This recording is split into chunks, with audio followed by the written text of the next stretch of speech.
Ladies and gentlemen, boys and girls, children shouldn't be here because there's filters that I actually have to click and set up on both platforms that make it where you're not supposed to be able to see this shit. If you made it past those filters, grats, we would all do the exact same. Welcome back to the dumpster fire that's normally my Twitch channel, but this time I wanted to actually circle back and do a very biased reaction to a game that we played on the stream, and I'm going to try to start doing this as a series for all of the games that we play here on stream.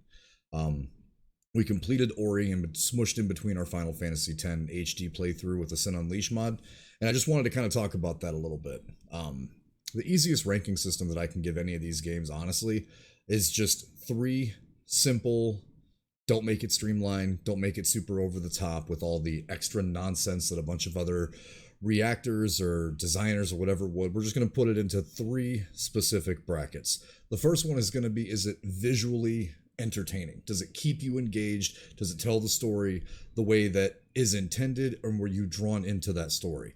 The second one is kind of the identification of the main characters and explaining what those characters are all about. And the last is like just a replayability value. Was it frustrating? Did it have its ups and downs? Was it technically sound? Was everything as a package as portrayed by the upfront impression that you got before you got the game?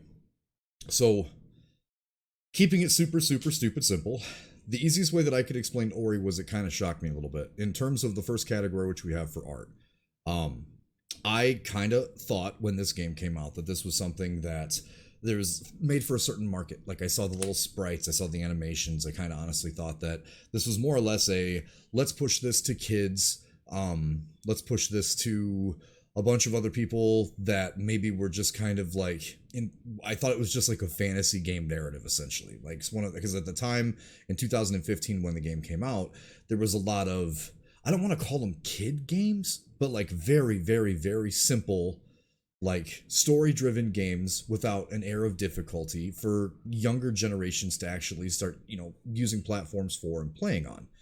I was way the fuck off on this one.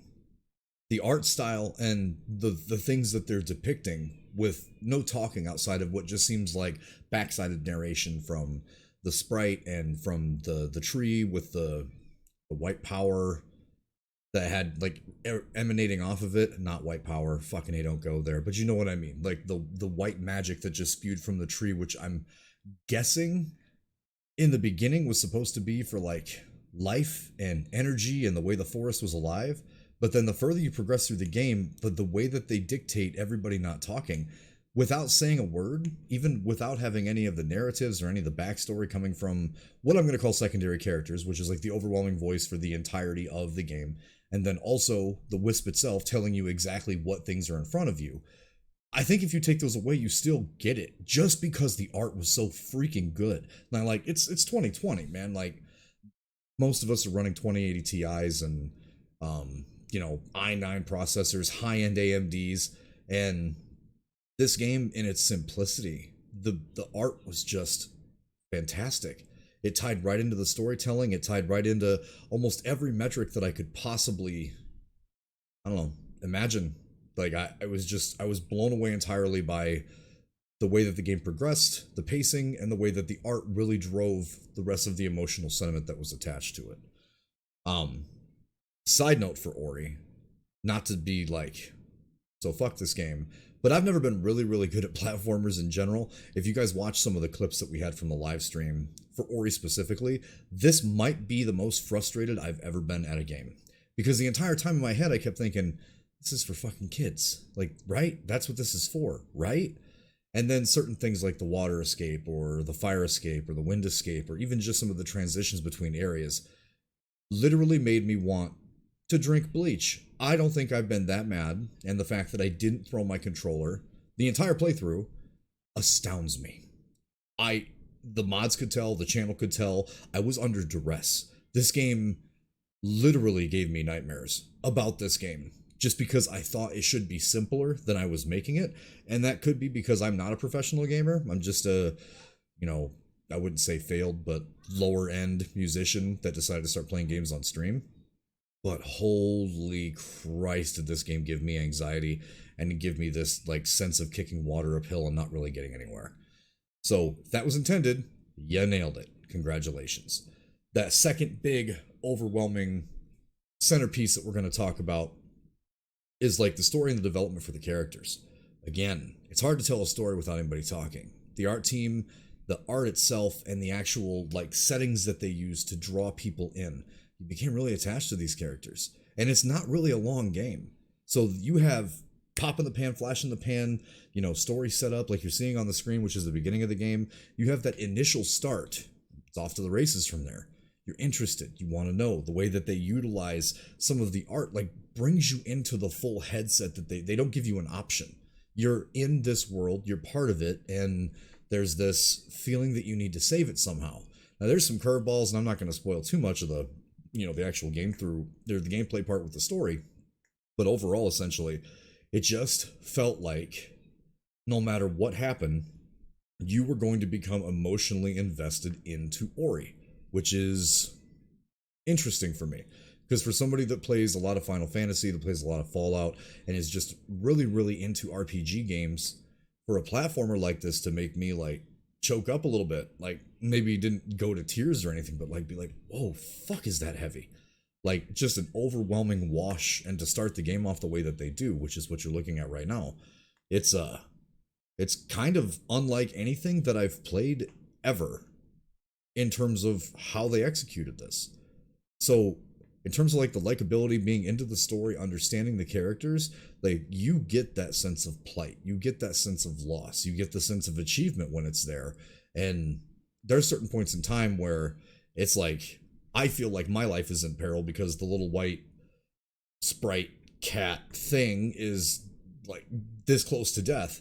In my playthrough, he died more than he likely should have. But I mean, you know what I'm getting at. Like when you complete everything, there's a sense of accomplishment just because you're so attached to the character. And I think that's something that we've really gotten away from in modern gaming, where it's, oh, look, it's pretty. Oh, look how much money we spent. This new engine's fantastic. We're pushing hardware guidelines. We're pushing the fold. We're pushing your benchmark. This didn't have to do that. Just story. And that's things that we don't forget. The games that stick with us the most are the ones that we can be the most involved and feel like we care about those characters. And Ori blasted that out of the water.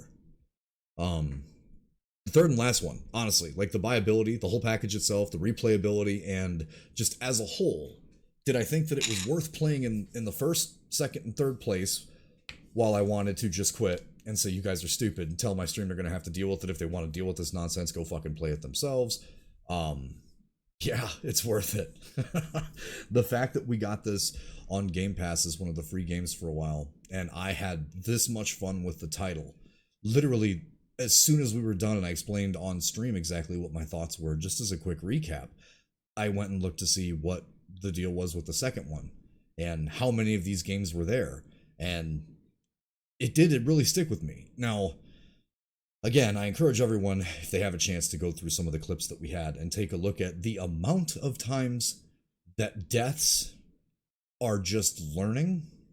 And then in games that we normally play, or that myself, the rest of the Storm Shelter, and the Soundstorm team actually play, the point is to win.